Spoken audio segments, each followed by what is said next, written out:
tanto para el pastor como para el oyente. Entonces, gracias a Dios que de pronto estamos haciendo este tipo de estudio, y ese es uno de nuestros distintivos, ¿no? Estudiar la palabra de Dios verso a verso, en su contexto. Bien, entonces, la semana pasada nos quedamos en el capítulo 2, verso 17. Hoy vamos a ver del verso 18 al verso 28. Ahora, ¿qué ha ocurrido del versículo 1 al verso 17? Básicamente ha ocurrido, o a todo este capítulo podríamos denominarlo como que Jesús en controversia o confrontando la religiosidad. Porque aunque el texto en los primeros versículos nos habla sobre el milagro que hizo Jesús, cuando estos 4 amigos llevaron un paralítico, rompieron el techo, ingresaron al paralítico, de pronto Jesús le dijo, tus pecados han sido perdonados, y los fariseos, los escribas, dice, comenzaron a cavilar en su corazón diciendo, ¿qué está diciendo? Blasfemia, porque solo Dios podía perdonar pecados. Y Jesús, que pesó sus corazones, que ve el corazón de ellos, les comienza a decir, ¿no? ¿Qué es más fácil decir? Y luego le dice, pero también lo voy a sanar. ¿Y qué es lo que hace? Dice, para que vean que el Hijo de Dios tiene potestad, así como en el cielo también en la tierra, levántate, toma tu lecho y anda. Y el paralítico toma su lecho y comienza a andar. Y se da un milagro. Y a veces nosotros nos quedamos viendo ese milagro, pero no vemos lo que Jesús está mostrando en términos generales. Y a veces nosotros también vamos buscando ciertos milagros materiales, pero no estamos atentos a lo que Jesús nos quiere enseñar. Creo yo que es mucho más importante que un milagro físico es entender y comprender la mente y la voluntad de Dios en nuestra vida. Porque Dios puede fácilmente resolver mi problema, hacerme el milagro, pero ¿de qué vale si yo no he comprendido a Dios, si no conozco a Dios? Y ahí viene nuestro énfasis. También Jesús tenía ese énfasis de predicar el Evangelio. Entonces, una de las cosas que debemos de buscar cuando nos acercamos a Dios no tanto es el milagro, sino al Dios que hace el milagro. Tener una relación con Él. Muchos dicen lo seguían porque de pronto liberaba endemoniados. Muchos lo seguían porque estaba sanando enfermos. Pero Jesús no se quedó mirando a esos muchos, sino Él fue a buscar y a predicar el Evangelio a quienes aún no habían oído el Evangelio. Y lo que nosotros necesitamos oír cada vez que nos acercamos a la palabra de Dios es la voz de Dios, qué es lo que Él quiere para mí. Los cambios son una consecuencia de cómo Dios está obrando en mi vida. Los cambios pueden tomar un tiempo quizás. El problema probablemente no se acaba. La enfermedad probablemente continúa ahí. Pero mi comunión con Dios, eso es lo que cuenta. Y eso es lo que vale.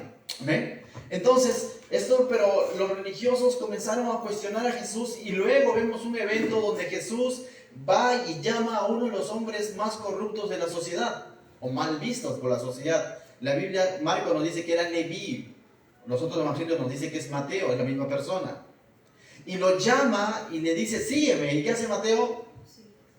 Le sigue, ¿no? No dije, déjame cobrar un ratito más y después le sigo. No, sino le sigue, dice. Y luego Jesús, y es más, Mateo le abre las puertas de su casa y Jesús va y come con Mateo y todos sus demás amigos. Y nuevamente Jesús es cuestionado por los religiosos, por los escribas, por los fariseos, diciendo, mira, está comiendo entre pecadores. Entonces aquí vemos como una especie de controversia o confrontación entre lo que Jesús estaba haciendo, lo que Jesús estaba mostrando en gracia y misericordia, llamando a este hombre vil, sanando a un paralítico, pero al mismo tiempo vemos a los religiosos de la época cuestionando lo que Jesús está haciendo. Y la historia va a continuar. Y por eso el verso 18, al 20, vamos a ver cómo es que estos religiosos van a cuestionar a Jesús porque sus discípulos no ayunaban. Y vamos a ver básicamente 4 puntos esta noche. Versos 18 al 20, cómo los religiosos cuestionan a Jesús y a sus discípulos por no ayunar. Versos 21 y 22 vemos a Jesús respondiendo con 2 ilustraciones. Versos 23 y 24 vamos a ver los religiosos acusando a Jesús y sus discípulos por quebrantar el día de reposo. El verso 25 al 28 veremos cómo es que Jesús responde con dos principios. Entonces veremos dos cuestionamientos y dos respuestas. Primer cuestionamiento sobre el ayuno. Jesús respondiendo con dos ilustraciones. Segundo cuestionamiento, porque no guardaban el día de reposo. Jesús respondiendo con dos principios bíblicos. Amén. Entonces acompáñame a ir verso a verso. Vamos a leerlo. Dice el verso 18, dice lo siguiente: y los discípulos de Juan y los de los fariseos ayunaban. Y vieron y dijeron: ¿por qué los discípulos de Juan y los de los fariseos ayunan y tus discípulos no ayunan? No estaba mal que estos hombres ayunen. Jesús no tiene nada en contra del ayuno, sino por lo contrario, más bien va a decir que va a llegar el momento en el que ellos tienen que ayunar, y eso vemos en el libro de Hechos a sus seguidores, a sus discípulos ayunando.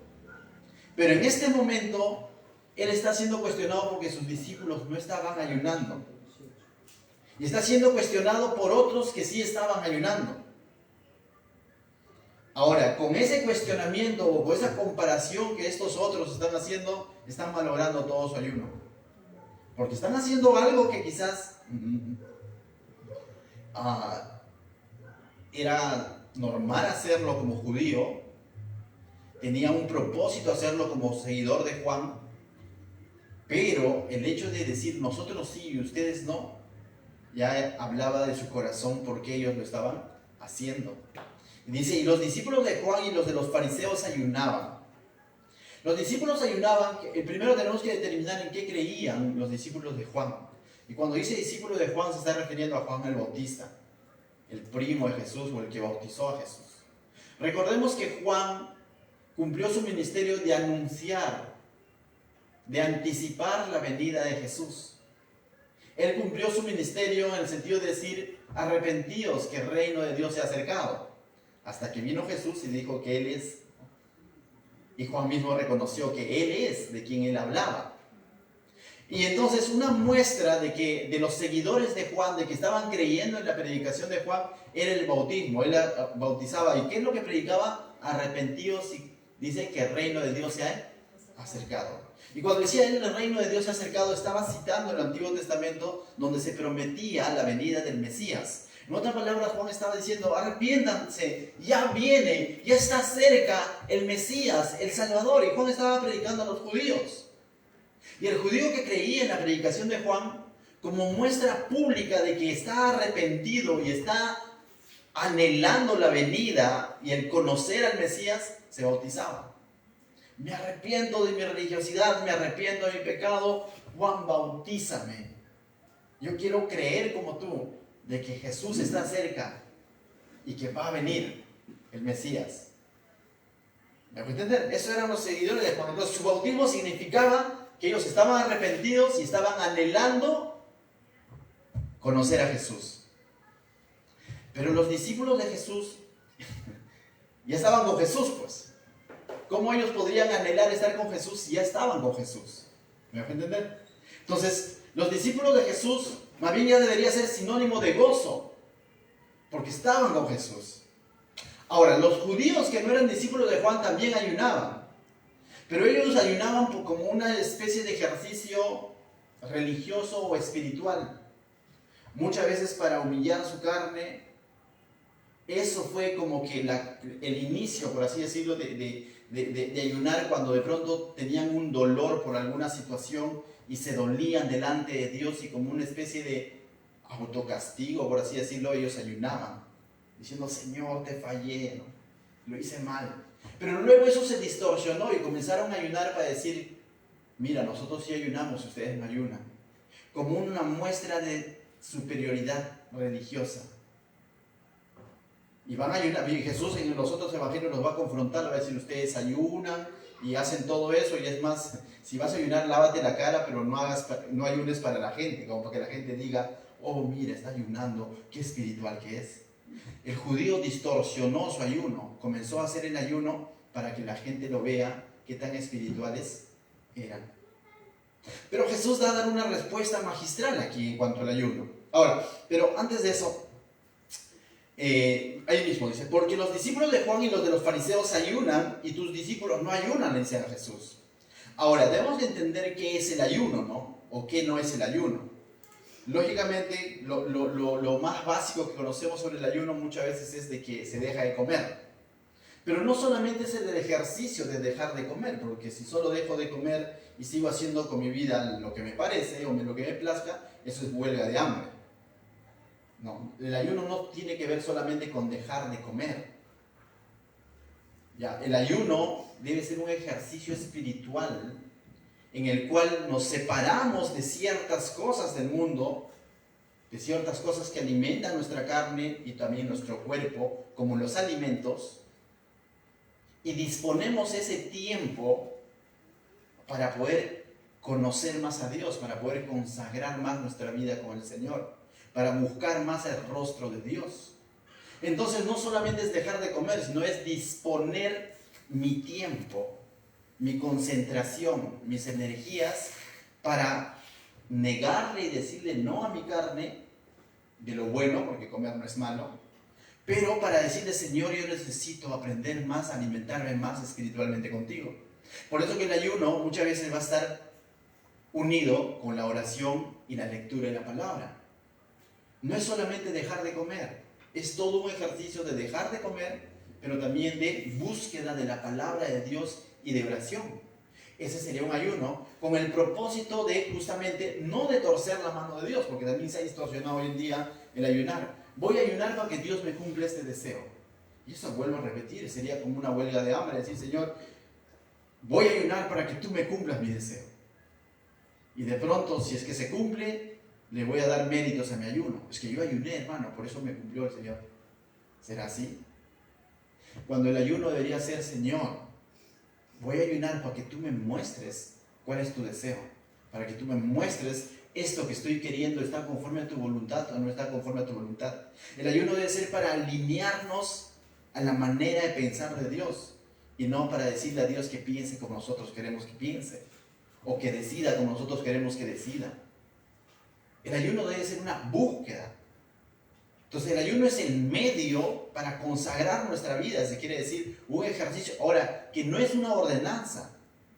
El que no ayuna no es que esté en pecado. Y el que ayuna, qué bueno, porque está buscando de Dios. Pero no es una ordenanza dada a la iglesia. De tal manera que si yo ayuno es porque tengo convicción y quiero buscar más de Dios y quiero relegar un poco los deseos de mi carne, de mi cuerpo natural y quiero consagrar mi tiempo a Dios. Pero eso no me puede llevar a pensar, a decir, como yo ayuné y Gisela no ayunó, entonces yo soy más espiritual. Porque eso estaría revelando por qué estoy yo ayunando.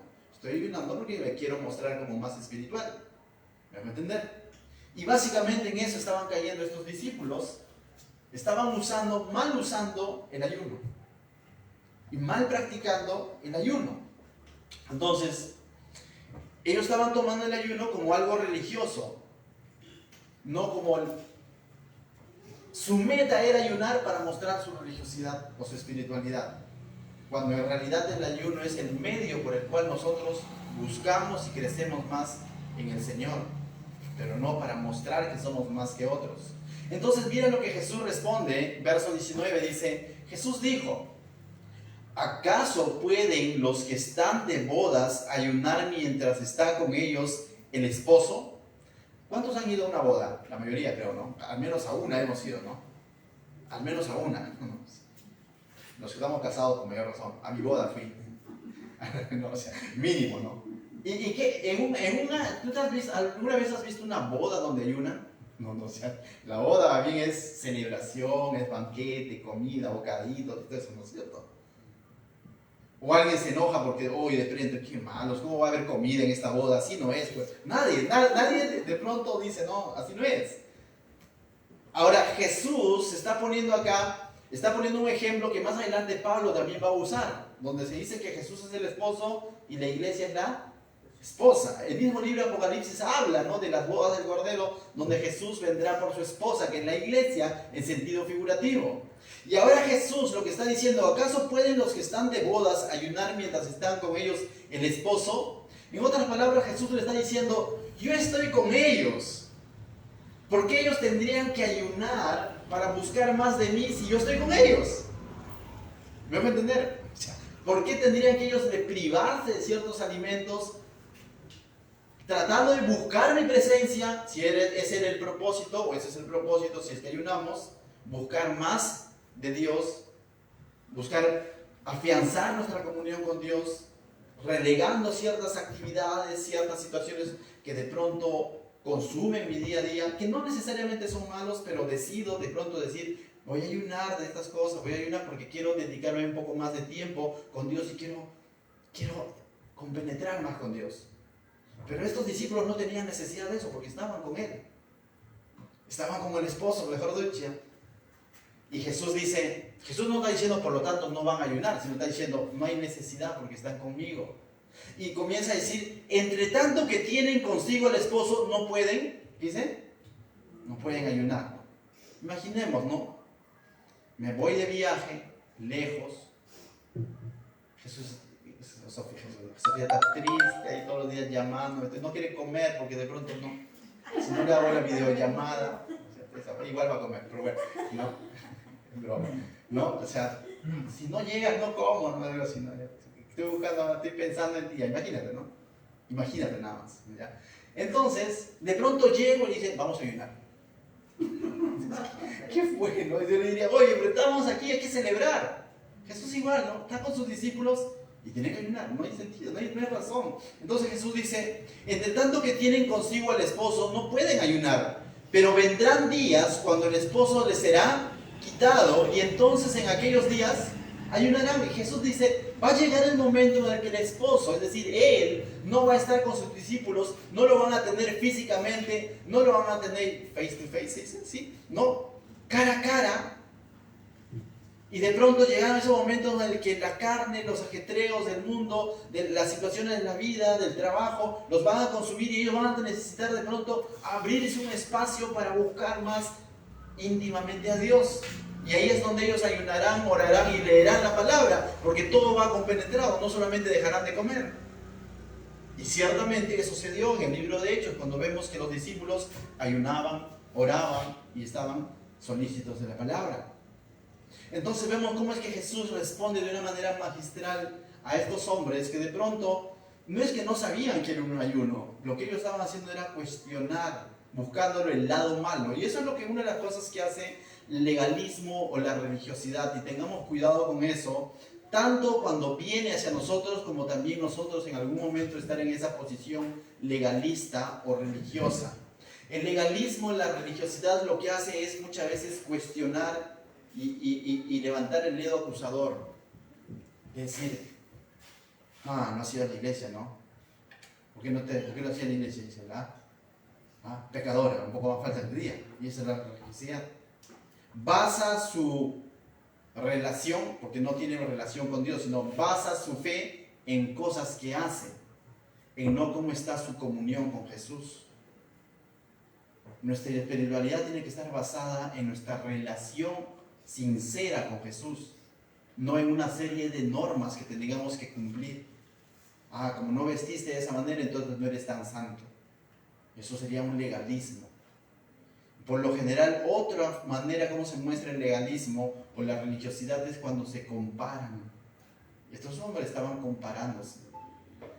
Y no se comparan en el sentido sano, sino en el sentido para mostrar que ellos son mejores que nosotros. Porque eso es lo que estaban pretendiendo, mostrar que ellos son más espirituales que los discípulos de Jesús y que Jesús mismo. Y debemos tener cuidado de eso. Decía, cuando vengan ese tipo de ataques, tengamos cuidado, pero también tengamos cuidado de nosotros, no comportarnos como legalistas religiosos, de exigir cosas que estén fuera de la palabra de Dios, conforme a nuestra propia interpretación o nuestra propia tradición eclesiástica. Nuestra tradición, de alguna manera, dentro del cristianismo se han creado ciertas tradiciones que son buenas hasta cierto punto, que han servido en cierto momento en la historia de la iglesia, pero no podemos por ese hecho ponerlo al nivel de la palabra de Dios y decir, tiene que ser así. ¿Por qué? Porque nuestros antepasados lo hacían. El único fundamento de decir por qué debemos hacer algo debe ser la palabra de Dios. Hermanos, el día que te diga, en esta iglesia solo se cantan himnos. Tú dirás, pastor, ¿por qué? Porque así lo hacían los reformadores. Y la primera iglesia ni siquiera sabía que eran esos himnos. Pero fue bueno, son hermosos los himnos, sí. A mí en lo personal me encantan algunos himnos. Pero no se puede convertir en una regla a la altura de la palabra de Dios, decir que tiene que ser así. Amén. Entonces, continuamos. El verso 21 y 2, vamos a ver cómo es que Jesús continúa. Y Jesús entendamos que Jesús se ha dicho muchas veces que es médico de médicos, pero sobre todo Él es maestro de maestros. Por cierto, decía maestro. Y Jesús enseñaba para los sabios, pero también para los sencillos. Y lo único que necesitábamos era tener un corazón sencillo para comprender muchas de las cosas que Él enseñaba. A veces usaba parábolas y a veces usaba ilustraciones o metáforas. En este caso Él va a usar dos ilustraciones para poder de alguna manera hacer dar cuenta a estas personas que lo están cuestionando de qué es lo que está sucediendo con ellos y cuál es la diferencia entre sus discípulos y estos discípulos judíos que no habían aceptado todavía a Jesús. Mira lo que dice el verso 21 y 22. Primera ilustración, en el 21 dice: nadie pone remiendo de paño nuevo en vestido viejo. De otra manera, el mismo remiendo nuevo tira de lo viejo y se hace peor la rotura. Quizás esto hoy en día se está perdiendo más, pero los que todavía somos del siglo pasado, sino que hemos nacido antes del 2000, todavía sabemos lo que es andar con pantalón parchado. No sé si en algún momento te han parchado el pantalón. Por lo general los varones se nos parchaban acá en la rodilla cada vez que venía con hueco, o sea, por lo general. Y en aquella época también. O sea, no es que de pronto, hoy este polito está viejito, me compro otro en precio 1. No era tan rápido así. Sino que normalmente una ropita, uno que era costoso, otro que no se producía así en serie. Entonces, por lo general, lo que hacían era parchar, remendar, cuando una ropa de pronto estaba agrietada. Ahora, pero lo interesante es de que si tú parchabas una ropa ya usada, esa ropa ya usada, con el lavado que se les daba, normalmente esa ropa tiende a encogerse. ¿Te ha pasado alguna vez? Ponlo nuevo, todo bonito, y después le das unas cuantas lavadas y te da chiquito, y estoy engordando. No, la ropa se ha encogido. No, entonces, ¿me vas a entender? Entonces, si tú querías de pronto remendar o parchar un traje antiguo o viejo, si querés decir, tenía que ser con una tela también ya usada. Usado con usado, como que de pronto no va a ceder. Pero si tú le ponías una tela nueva, esa tela nueva al ser lavado se va a encoger. ¿Y qué va a hacer? Que lo otro que ya ha sido encogido termina rasgándose más. Entonces no era tan sabio hacer eso. Entonces Jesús usa esa ilustración, dice: nadie pone remiendo, o sea, diciendo, sería ilógico, está diciendo así, ¿no? O sería absurdo, dice: nadie pone remiendo de paño nuevo en vestido viejo. De otra manera, el mismo remiendo nuevo tira de lo viejo. Va a terminar malogrando más. Ahora tú dices, ¿y qué tiene que ver? Vayamos con la segunda ilustración, vamos a ir viendo. Y nadie echa vino nuevo en odres viejos. De otra manera, el vino nuevo rompe los odres y el vino se derrama y los odres se pierden, pero el vino nuevo en odres nuevos se ha de echar. Ahora, aquí hay otra ilustración. El odre era hecho de cuero muchas veces o de la panza de los, ¿cómo se llama? De los animales. Y eso normalmente cuando le echabas el vino, lo que el odre hacía era hincharse con la fermentación del vino. Entonces un odre, no sé si alguna vez has inflado un globo y cuando lo desinflas queda igual. No, como que queda arrugado, ya se ha estirado, ¿no? Algo así sucedía, ¿no? Ahora, como ya se estiró, está más grandecito, ahora lo vuelvo a inflar más, ¿será así? No va a reventar. Ahora, entonces ese odre viejo que ya ha sido usado con un vino, ese vino al fermentar genera gases, la fermentación, y eso hace que este odre se hinche. Entonces llega hasta cierta capacidad, por así decir, de estiramiento, y puede almacenar vinos viejos que ya no van a fermentarse, y tú puedes envasarlo normal. Pero si tú echas un vino nuevo, ese vino nuevo nuevamente va a liberar gases, y como ese odre ya está estirado, ¿qué va a suceder? Va a reventar. Y Jesús está poniendo estas dos ilustraciones donde no tiene nada que ver lo nuevo con lo viejo. ¿Y qué será lo nuevo y qué será lo viejo? Lo viejo era lo que esos discípulos judíos cómo se conducían y cómo estaban pensando. Jesús no ha venido a parchar la religiosidad judía. Jesús ha venido a llamar nuevas criaturas, nuevos discípulos, a dar nueva vida al que cree en Él. No ha venido a que el judío sea un judío 2.0 o en otra versión. Por eso que Pablo más adelante dice ya no hay judío ni griego, sino que ahora son lo que hay es libres en Cristo. ¿Me dejo entender? Entonces, Jesús no ha venido a hacer una mejor versión del judío, o del judaísmo, o de la religiosidad judía. Jesús ha venido a hacer nuevas criaturas, de modo que si alguno está en Cristo, nueva criatura es. Jesús no ha venido a hacer una mejor versión de ti. Jesús ha venido a cambiar tu vida, que tú tengas un nuevo nacimiento, a que seas otro. ¿Sabe qué? Jesús dijo, Alex, me parece interesante. ¿Qué tal si voy y arreglo algunas cositas en él y va a ser una mejor versión de Alex? No. Jesús ha venido a decirte, nace de nuevo. Y eso es lo que ha hecho con cada uno de nosotros que hemos creído en Jesús. En otras palabras, Jesús les está diciendo, chicos, judíos, no tengo nada que ver con su religiosidad. Ustedes no van a comprenderlo.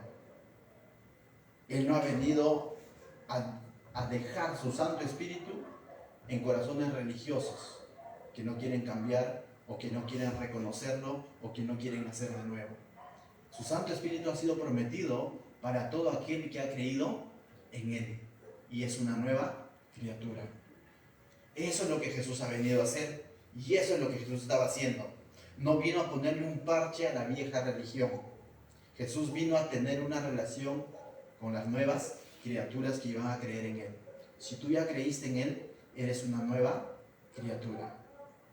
No pretendas comprender a Jesús con tu religiosidad, fuese cual fuese.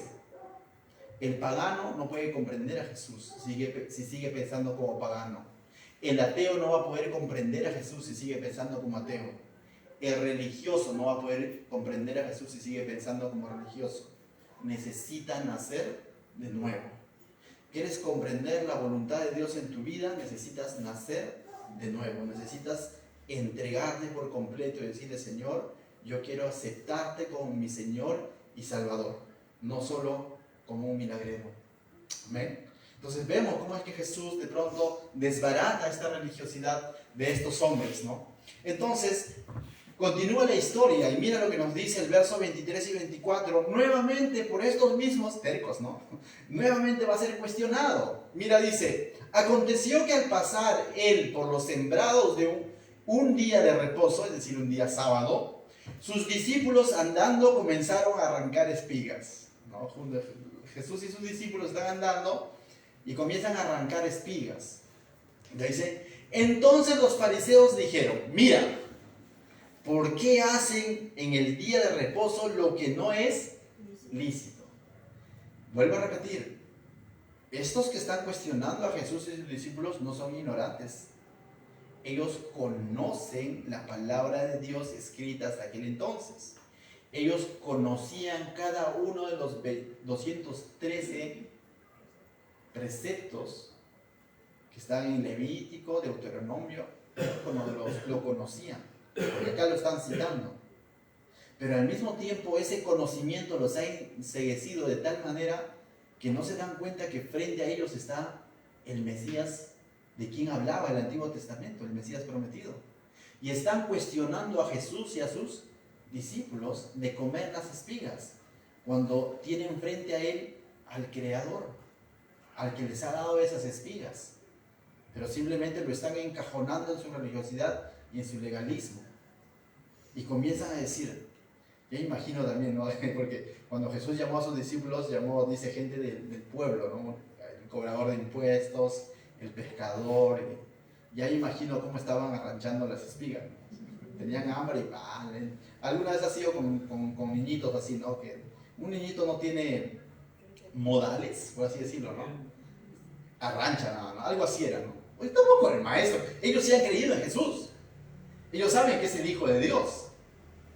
Ellos están creyendo que Él es el Hijo de Dios prometido. Han visto milagros de Jesús y están acompañando a Jesús. Y si Jesús les da like para que cojan las espigas, vamos con todo, ¿no? O sea, no van a tener de pronto, hoy qué dirá, día de reposo, nada, simplemente van a comer, ¿no? Y eso es lo que estaba sucediendo, ¿no? Estaban comiendo. Ahora, tú dices, pero dice que no era lícito. Es necesario aclarar esto. Estamos fresquitos con el estudio de Deuteronomio, capítulo 24, 25, donde veíamos de que Dios manda a su pueblo que no coseche todo, que no sea tan avaro de pronto de cosechar todo, sino que deje para que el caminante, para el que está de camino, si tenga hambre, coja y coma. Y al que está de camino también le dice, pero no cojas para llevar o para hacer negocio, coge para tu necesidad de hambre. Entonces eso era lícito en el pueblo de Israel, de pronto de que tú pasabas y decías, oye, chacra ajena, no, pero ya es hora de comer. Y ibas y comías, o sea, no estaba mal. Sea un viñedo o sea un campo de espigas, de trigo. Tú podías comer ese grano porque así Dios lo había dispuesto. Lo que no podías era sacar tu mochila, llenar y decir ganancia, ¿no? Eso no podías hacer. Entonces Dios le enseñó a su pueblo confianza en Él, de que confíen de que Él va a recompensar eso, pero también le enseñó a su pueblo a ser solidario con el necesitado, con el que está de camino. Imagínate si no hay movilidad y tenemos que irnos hasta el aeropuerto y la hora del almuerzo nos cae en el camino. Y lo que en el camino hay son terrenos con frutos. Oh, no, tengo hambre, pero es ajeno, ¿no? Entonces Dios dijo, puedes comer, ¿entiendes? Entonces tenía lógica y tenía un sustento y Dios lo había dado así. Pero aquí hay algo interesante. Cuando los judíos dicen no es lícito, ellos no están citando entonces la escritura. Lo que ellos están citando es su tradición judía. Porque dentro de su tradición judía, los maestros de la ley interpretaban los 213 preceptos que están en Levítico y le añadían ciertas cositas, porque en Levítico encontramos los principios, pero ya los detalles, cómo aplicarlo, los maestros de la ley le agregaban esos detalles. Por ejemplo, no trabajarás el día sábado, pero ¿qué es no trabajar? Y ellos determinaban, solamente se puede caminar 1 milla, anotaban ahí. Te lavarás las manos antes de tal cosa, pero ¿cuántas veces tenemos que lavarnos? Y ellos anotaban cuántas veces tenían que lavar. Entonces hicieron un libro paralelo o un libro de interpretación de la ley paralelo, algunos lo conocen como el Talmud o la Mishnah, y a través de eso también ellos legislaban de alguna manera. Pero vamos a entender, era un libro de interpretación de la ley, pero eso no es la palabra de Dios, que pudo haber servido en muchas ocasiones para aclarar ciertas cosas y cómo aplicar ciertas leyes, pero no podían ponerlo a la altura de la palabra de Dios. Y decir que si tú estás incumpliendo esa interpretación, entonces no estás cumpliendo la ley. Y eso es lo que están diciendo y están usando y están diciendo a Jesús diciendo no es lícito. Lógico, no era lícito conforme ese libro que ellos tenían. Pero no hay ningún pasaje que de pronto te prohíba no comer el día sábado. El pasaje dice guardarás el día sábado. Y la palabra guardarás es atesorarás, reposarás, buscarás ese día sábado durante ese día del Señor. Y eso fue estipulado en el Antiguo Testamento bajo una ley. De eso también se ha hablado mucho y muchas veces hasta hoy en día, hasta el que no es judío de pronto hoy en día le pretenden hacer guardar el día sábado cuando no es una ley dada para el cristiano. Pero la religiosidad del legalismo muchas veces pretende meternos estos principios fuera de contexto y nos dice, puedes hacer esto el día sábado, no puedes hacer esto el día sábado, y tú no encuentras eso en la palabra de Dios. Te das cuenta que el mismo Señor Jesús fue cuestionado pensando que estaba rompiendo el día sábado. Más adelante va a sanar a un hombre el día de reposo. Y ellos van a interpretar como que Jesús está trabajando el día de reposo. ¿Por qué? Porque hizo el bien a su prójimo. Lo mismo está sucediendo acá. Entonces, ellos estaban considerando según su ley que es un trabajo el coger la espiga con la mano derecha. Tú no podías hacer nada, supuestamente según su lógica, con la mano derecha. Y como lo han cogido y han llevado a su boca, ya trabajaron. Rompieron el día sábado. ¿Y qué es lo que Jesús va a responder a todo esto? Mira lo que dice el verso 25 al 26. Dice, Pero él les dijo, ¿nunca leíste lo que hizo David cuando tuvo necesidad? Y sintió hambre él y los que estaban con él. Ahora, ellos respetaban y sabían quién era David. Bueno, David era el rey, pues Jesús. ¿Y quién era Jesús? O sea, ellos podrían decir, no, pero Jesús, David era el rey. ¿Y quién es Jesús? Jesús es el rey de reyes. Es el Hijo de Dios. De a quien mismo David habló de Jesús. O sea, si David estuviera presente, estaría arrodillado y postrado frente a Jesús. Y Jesús le está diciendo, ustedes no han visto cuando rey, y eso está registrado en el 1 Samuel capítulo 21, verso 1 al 6, lo lees con calma en casa, donde David juntamente con sus hombres van y comen del pan, y acá lo dice, ¿no? Como entró en la casa de Dios, en el tabernáculo, siendo Abiatar sumo sacerdote, y comió los panes de la proposición, de los cuales no es lícito comer sino a los sacerdotes, y aún dio a los que con él estaban. ¿Qué sucedió? Básicamente lo que Samuel nos cuenta de que David era hora de comer, llega ante el sacerdote, ante Abiatar, y lo que Abiatar no tenía que darles de comer, pero lo que había eran los panes de la proposición, que lo hemos estudiado también en el libro de Éxodo y también en Levítico. ¿Qué eran los panes de la proposición? Eran esos panes que estaban en el lugar santo junto al incensario, y estaba ahí, y era una muestra como que de agradecimiento del sustento del maná de Dios, ¿no? Que ellos tenían ahí por un determinado tiempo, y luego cuando hacían el recambio, el sumo sacerdote o el sacerdote podía comer de ese pan, pero renovar ese pan. Ahora, viene David con su necesidad, con su hambre, el ungido de Dios, el escogido por Dios para gobernar su pueblo, y tiene hambre, y Abiatar dice, bueno, no hay pan, pero te puedo dar esto, ¿no? Y le da eso. Y vemos cómo es que este principio de la necesidad estuvo por encima de la religiosidad, por así decirlo. Y David termina comiendo, no solo él, sino también dice, los suyos. Y ahora estos fariseos eso como que lo minimizaban, pero lo que Jesús está haciendo con sus discípulos lo están magnificando. Una de las cosas que hace la religiosidad es eso, minimizar ciertas cosas y magnificar otras cosas, con el único propósito de encontrarle el lado malo. Y eso es lo que están haciendo con Jesús. Entonces Jesús les dice, ¿no? También les dijo, el día de reposo fue hecho por causa del hombre, y no el hombre por causa del día de reposo. En otras palabras, lo que está diciendo Jesús es, no es que Dios de pronto creó el día de reposo, sábado, y de pronto dijo, y ahora, ¿qué hago para este día de reposo? Voy a crear al hombre para que sea esclavo del día de reposo. No fue así. Dios creó primero a ¿quién? Al hombre. Y luego determinó que ese día el hombre no se vuelve un esclavo, sino que el hombre ese día pueda consagrar y buscar más de la presencia de Dios, y buscar el reposo en Dios y afianzar su confianza en Dios. Entonces el punto no está en qué día fue, el punto es en qué se hacía ese día. Pero la religiosidad convirtió este día en una carga para el hombre, y hizo que el hombre viva esclavizado de este día, en vez de que el hombre encuentre reposo ese día. El propósito del día de reposo era de que el hombre encuentre descanso, no en el día, sino en el Dios, en el Señor del día. Y que ese día pueda buscar de Dios. Por cierto, cuando vamos al libro de Éxodo, vemos de que el día de reposo hacían una serie de cosas.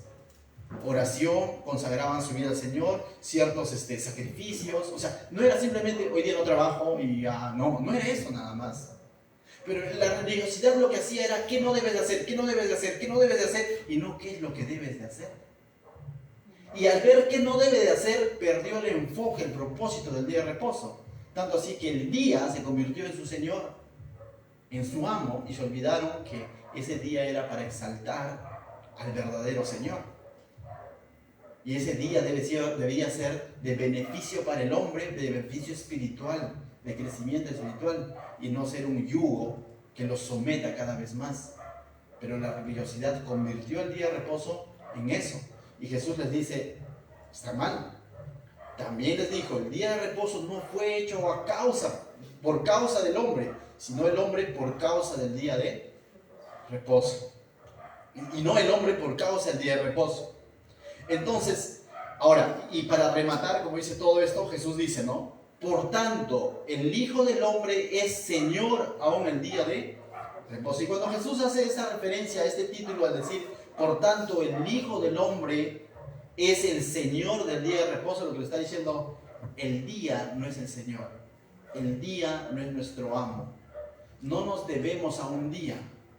Y lo que le está diciendo, frente a ustedes, Jesús era el Señor del día de reposo, Él es el Hijo del Hombre, como Daniel lo llamó en el Antiguo Testamento y profetizó que Jesús es el Hijo del Hombre, que Dios se iba a hacer hombre, que Él es el Señor y Él es el que debe ser exaltado, Él es el que tiene que ser, por así decirlo, adorado durante ese día. Y ellos tenían a Jesús frente a Él y estaban, en vez de adorarlo, estaban cuestionando su accionar al Señor del día de reposo.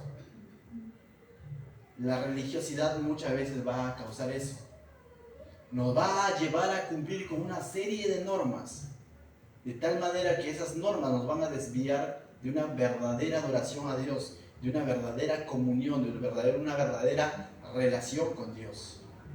El propósito del Señor no fue de que ellos se exalten o se sometan a un día, sino que durante ese día ellos busquen el rostro de Dios. Pero a veces olvidamos y nos quedamos con esas señales. Y decíamos tiempo atrás, ¿no? El día de reposo, los sacrificios en el Antiguo Testamento, las fiestas judías del Antiguo Testamento, cada uno de ellos son señales. Cada uno de ellos nos muestran a Cristo. Cada una de estas fiestas, leyes, días, lo que tenían que hacer, el propósito de la misma ley. Pablo dice que la ley es como un ayo que nos debe llevar a Cristo. ¿Y qué es un ayo? Un ayo es como una nana que nos debe de llevar a Cristo. No es el propósito del ser humano quedarse abrazado de la ley. Esa ley era como señales que nos dicen, hacia allá está el Mesías. Miren con fe hacia allá, que va a venir la promesa. Y eso fue la razón de la ley. No que vivamos bajo la ley, porque ahora vivimos por fe, dice. Porque el hombre vivirá por fe. Esa ley es como que de pronto, ¿no? Me estoy yendo de viaje a provincia, quizás a Huaraz. Y de pronto cuando tú pasas Barranca, Pativilca, vas a encontrar una señal donde dice Huaraz. 240 kilómetros, ¿te parece? Y tú te abrazas y dices, ya llegué, este es mi Huaraz, estoy engañado. Es una señal que me está diciendo dónde está Huaraz. De la misma manera, estas leyes, estos días, eran una señal, una muestra que nos debe de direccionar a Cristo, quien es el Señor del día. Amén. Entonces, el mismo Señor del día de reposo no estaba ofendido por lo que los discípulos estaban haciendo de coger espigas, pero los religiosos estaban ofendidos por este acto. Y tengamos cuidado nosotros también de caer en lo mismo. Hay ciertos pasajes en el Antiguo Testamento que hablaban de esto. Mira lo que dice, lo tengo aquí anotado, tú quizás lo notas. Oseas 6:6 dice, misericordia antes que sacrificio quiero, dice el Señor. Lo que estos hombres estaban haciendo es lo contrario, estaban sacrificando cosas, cumpliendo una serie de normas, pero no tenían misericordia por el prójimo. Isaías 58:1-9 dice, amor hacia los otros es más importante que los rituales religiosos, nos enseñan estos pasajes. Ellos no tenían amor por el pecador, no les interesaba el paralítico. Lo que ellos estaban viendo es, ¿por qué lo sanó? ¿Quién es este para sanarlo? Y no les interesaba si estos hombres tenían hambre y estaban, ¿por qué están comiendo espigas? No, estaban apuntando. Eso es el legalismo. Salmo 51, verso 17 dice, espíritu quebrantado, al corazón contrito y humillado, no despreciarás tú. Y eso es lo que Dios quiere. No quiere un corazón religioso. Ahora tú dices, pero pastor, nosotros no somos religiosos, eso predícale a los, no sé, bueno, a los adventistas, ¿no? A los sabatistas, o a los católicos quizás. Nosotros no somos, podría decir, pero podríamos estar cayendo en una religiosidad. Una de las cosas que yo te digo ya para ir terminando, ¿por qué sirves a Jesús? ¿O por qué sirves en la iglesia en todo caso? ¿Cuál es el propósito por el cual tú vienes a esta iglesia? ¿A servir? Si Si el propósito por el cual tú vienes a esta iglesia es a servir, créeme que ya perdiste el enfoque. El propósito de venir a esta iglesia es a conocer más a Jesús. Y como resultado yo voy a servir. Si pienso que porque he hecho una u otra cosa, o conozco uno que otro texto, o ya me aprendí uno que otro versículo, o ya de pronto ya conozco uno que otro libro en la Biblia, y eso me hace más que alguien, ese es un síntoma de religiosidad. Ah, pastor, discipulado enseñan a los de la 41, yo ya no. ¿Seguro? Hasta yo mismo necesito aprender discipulado. Si nuestra actitud es esa, probablemente estamos con ese corazón religioso. Ah, ¿por qué yo hago y también el otro debe de hacerlo así? Tengamos cuidado con eso. ¿Cómo lo decimos? ¿Cómo lo pensamos? Cierto, la Biblia habla de que nos animemos unos a otros, que nos edifiquemos unos a otros, pero tiene que ver, hay una ley mayor por encima de todo el legalismo, que es la ley del amor. Jesús dijo lo mismo quizás que los maestros de la época, pero lo dijo con amor, con un propósito. Dijo, yo no te condeno, ve y no peques más. Él dice, no vino lleno de la verdad de Dios, sino vino lleno de gracia y verdad. La verdad sin gracia termina en desgracia, en condenación. Y solamente gracia y sin verdad simplemente va a apañar el pecado. Las dos cosas son muy importantes. Y decíamos tiempo atrás, cuando hables con la verdad de Dios, dilo con amor. Y cuando tú dices que amas a alguien, habla con la verdad de Dios. Por amor no le voy a decir nada. Dile, si lo amas. Pero si le dices, dilo con amor. Amén. Si sirves, sirve con amor. Si ayudas a alguien, ayúdalo con amor. Porque si no, yo de pronto no pongo el amor sobre cada cosa que hacemos, sobre cada don que Dios nos da. También lo vemos reflejado en el libro de Corintios, cuando Pablo habla sobre la supremacía del amor. Si yo no pongo el amor, dice, es como un címbalo que es como peor que chancar una lata, ¿no? Simplemente es bulla nada más. Pero cuando es hecho con amor, la cosa es distinta. Amén. Jesús aquí estaba mostrando amor en acción frente a estos hombres que estaban simplemente cuestionando en base a su verdad, a su religiosidad. Tengamos cuidado de eso, hermanos. ¿Qué tal si oramos? Padre, te damos gracias, Señor, esta noche, porque tú nos animas nuevamente, Señor, nos exhortas a mantenernos firmes en tu verdad, pero también a estar sensibles a tu amor, Señor. Entender que así como tú nos has amado, debemos de amar al prójimo, Señor.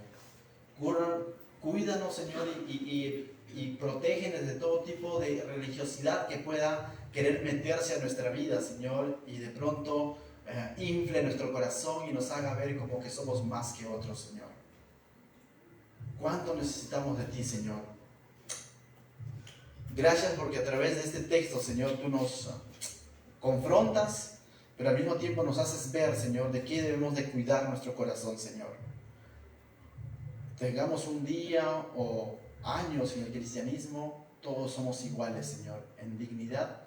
Tú has entregado la misma sangre por cada uno de nosotros, Señor. Y de la misma manera, incluso por el incrédulo, Señor, ayúdanos a verlos con gracia, con misericordia, Señor. Y a enseñarles tu verdad con amor, Señor. Sin cuestionar o condenar, Señor, muchas veces a la persona, Señor. Sino viendo de qué manera le mostramos tu amor, Señor. Ayúdanos a ser como estos 4 amigos, Señor, que no vieron un impedimento de llevar a la persona, no a los religiosos, sino llevarlo a tus pies, Señor. Ayúdanos a hacer esos puentes, Señor, que llevan a las personas a tu presencia, a tus pies, Señor, a que te conozcan a ti, Señor. En el nombre de Jesús, amén.